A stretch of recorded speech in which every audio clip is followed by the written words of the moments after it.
So as we can see, Jake's always getting the short end of the stick. He's always footing the bill for Esau's crimes.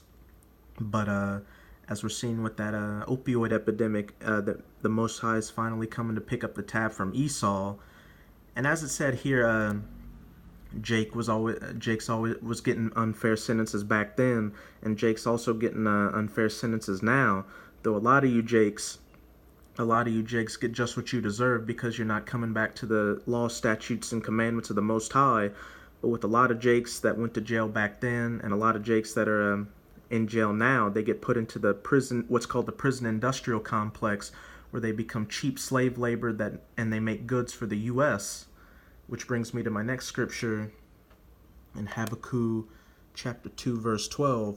Woe to him that buildeth a town with blood, and establisheth the city by iniquity. And that town is American Mystery Babylon, which is built off the blood of you so-called Negroes, Latinos, and Native Americans. And one of the things they used to build this town with your blood and establish their city by iniquity is through those unfair sentencings during the crack epidemic. And I'm going to go to an article to show just some of the items that the prison industrial complex makes, which is mainly comprised of you Jakes. And this is on Thrillist.com, and the title reads, 13 Everyday Items You Never Knew Were Made by Prisoners. When you think of inmates at work, you probably picture a ditch-digging chain gang or a bunch of orange jumpsuited thugs, code word for niggers, spics, and tontos, pounding out license plates. Truth is, today's locked-up labor force produces a diverse and unexpected selection of everyday items that net around $500 million in sales every year. Woe to him that buildeth the town with blood and establisheth the city by iniquity. It all started in 1934 when the U.S. government implemented a system they hoped would reduce recidivism by equipping inmates with vocational skills that had eased their transition back into everyday life. Under the aptly named Federal Prison Industries, now known by the less scandalous-sounding UNICOR, prisoners started to get paid a low wage to work voluntarily in penal factories manufacturing goods for the government. Today, there are 109 UNICOR prison factories, and who do you think those prison factories are mainly filled up with? You so-called Negroes, Latinos, and Native Americans, because as we just read in that previous article, you're always getting a harsher sentencing than the so-called white man, the Edomites, supplying an array of goods to the DOD, the Department of Defense, DOJ, USPS, and others. However, the recent push to bring manufacturing jobs back to the U.S. has opened up opportunities for the private sector to dip into the outrageously affordable labor pool, which is paid well below minimum wage, as little as 23 cents per hour in some cases.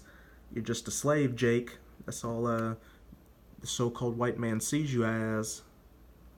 And let's see some of the items that these prison factories make. Protective military gear, law enforcement equipment, McDonald's uniforms. So you make the clothing for your own jobs, Jake. You make the tools that your captors use to arrest you with. And we know how the U.S. military gets down. They go around the world and prop up the U.S. empire through blood. Again, woe to him that buildeth the town with blood and establisheth the city by iniquity.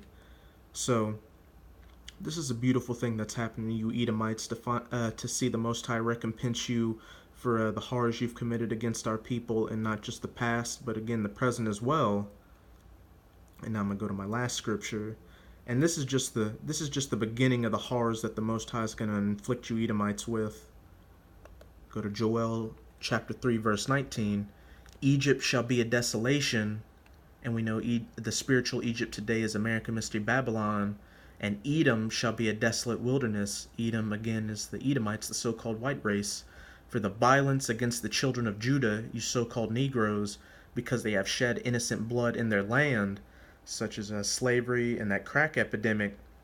And for the violence against the children of Judah, and not just Judah, but also the so-called Latinos and Native Americans as well, Edom shall be a desolate wilderness, first and foremost through those nuclear missiles that are going to turn this place into a no man's land, a desolate wilderness like Mad Max, but also it can be seen as a desolate wilderness economically with Esau losing his jobs, which is causing him to turn to opioids and other drugs in the first place.